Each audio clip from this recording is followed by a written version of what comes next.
Je pense que la culture, en réalité, elle n'est pas mise à l'arrêt avec le confinement.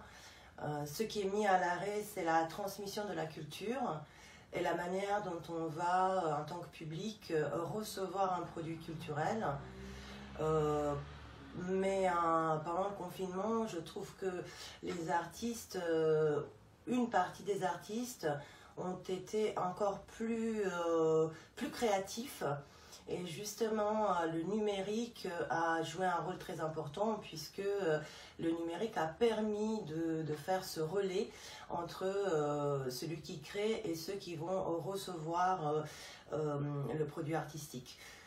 Le problème de cette fausse mise à l'arrêt de la culture vient plus du régime de l'artiste qui du coup va être assez précaire, encore plus précaire que d'habitude.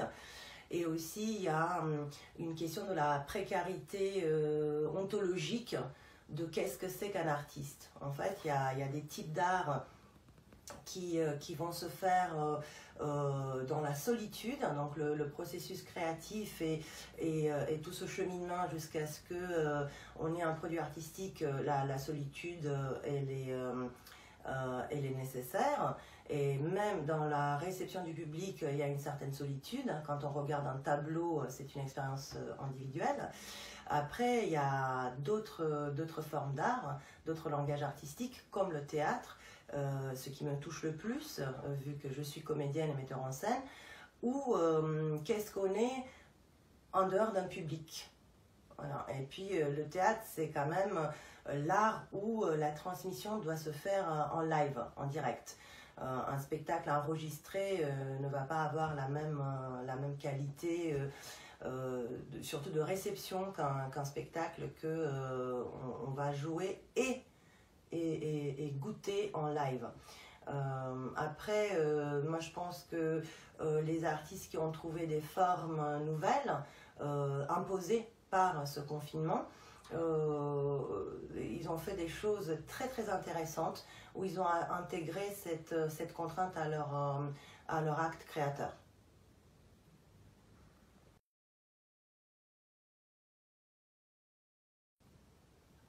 Cette crise sanitaire, cet enfermement, pour moi n'a pas été un moment créatif. Sans doute, il y a eu beaucoup de choses et beaucoup d'émotions qui se sont déposées quelque part et qui vont devenir un terrain fertile pour de prochaines créations. Mais je n'ai pas vécu ce confinement comme un espace de créativité. Par contre, ce qui a été très intéressant, c'est que ce confinement a repositionné mon regard social. Donc j'ai eu plus ma dimension et l'autoconscience, quelque part un regard très prononcé sur qu'est-ce que je suis en tant qu'animal social, en tant que citoyen appartenant à une communauté, appartenant à la vie sociale. Bien évidemment que ces questions qui m'ont traversé l'esprit parfois sans arrêt pendant le confinement, à mon avis, ce sont des questions qui vont mener à des créations intéressantes à venir. Notamment, j'ai énormément cogité sur qu'est-ce que c'est, comment est-ce qu'on définit la solidarité, quel est le point où on va pouvoir s'unir aux autres. Et de ce point de vue, voilà, j'espère que le gisement de minerai affectif et émotionnel qui s'est posé à moi pendant le confinement, j'espère qu'il va se transformer dans un gisement d'un minerai précieux. Mais je ne le sais pas. Par contre, le confinement a placé une espèce de point d'urgence en ce qui concerne tout ce que je peux accomplir, pas seulement en tant qu'artiste, mais en tant qu'être humain, en tant qu'ami, en tant que maman, en tant que la fille de ma maman, en tant que personne qui va croiser les autres. Donc il y a eu un point d'urgence à se dire, on ne peut plus attendre en fait. Il faut vivre là, maintenant, tout de suite. Ça, je pense que tout le monde l'a ressenti. C'est quelque chose que l'on sait, mais cette période de confinement de 2 mois, moi je pense qu'elle nous a quelque part dit, vivez maintenant, faites les choses maintenant.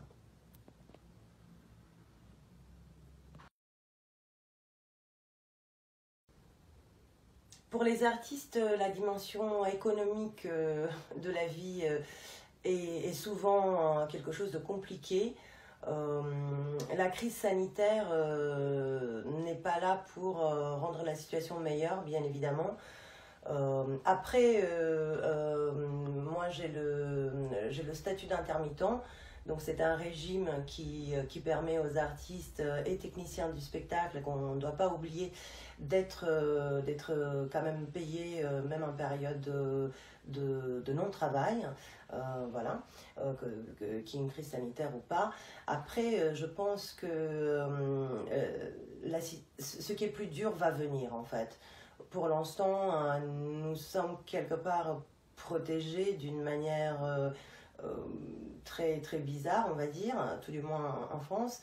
Mais ensuite, la situation, je pense qu'elle va être un peu plus difficile parce que les gens ne seront plus tout aussi présents dans les salles ou dans les musées.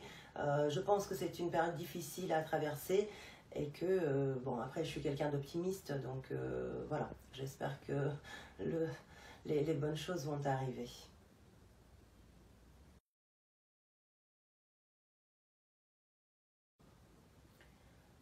Je ne crois pas qu'on doit cogiter un terme de culture de demain. La culture, c'est un ensemble de comportements et de créations, d'actes historiques, sociaux, et elle suit son temps en fait. Donc penser à une culture d'avant, une culture d'après, pour moi ce n'est pas judicieux et ce n'est pas constructif.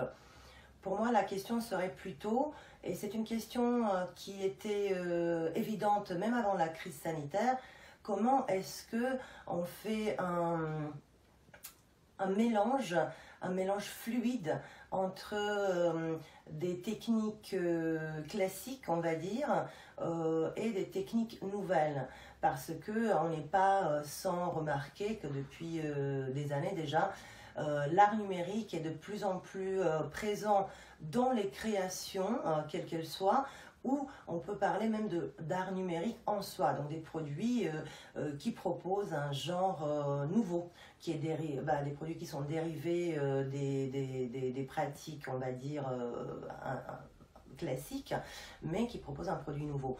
Moi, je pense que il faut s'ouvrir l'esprit dans ce sens-là. En fait, comment est-ce que nous avançons en tant qu'artistes et en tant que public par rapport à de nouveaux outils? Parce qu'en réalité, la culture, comme je disais, c'est un produit tentaculaire quelque part. Elle est pas solitaire, elle n'est pas que de la part du créateur, elle est également à la part du public, quel qu'il soit le produit artistique.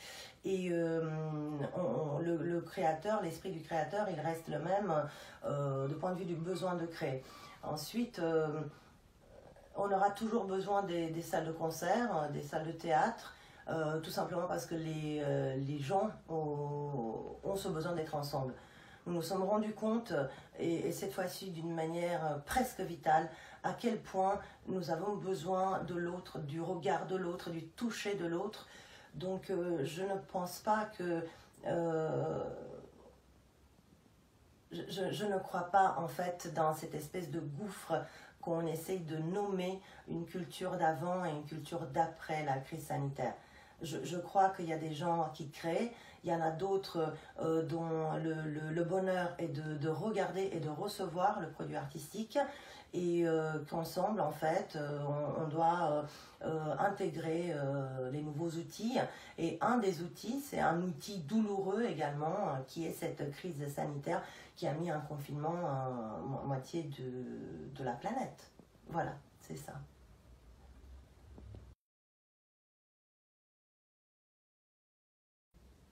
Un poème très court, un poème de Ezra Pound. C'est un poème qui marche avec moi depuis très longtemps. Je vais le dire en français, un peu en traduction comme ça en live. Et il n'y a pas assez de jours, il n'y a pas assez de nuits, et la vie, elle passe comme une souris qui se faufile dans l'herbe.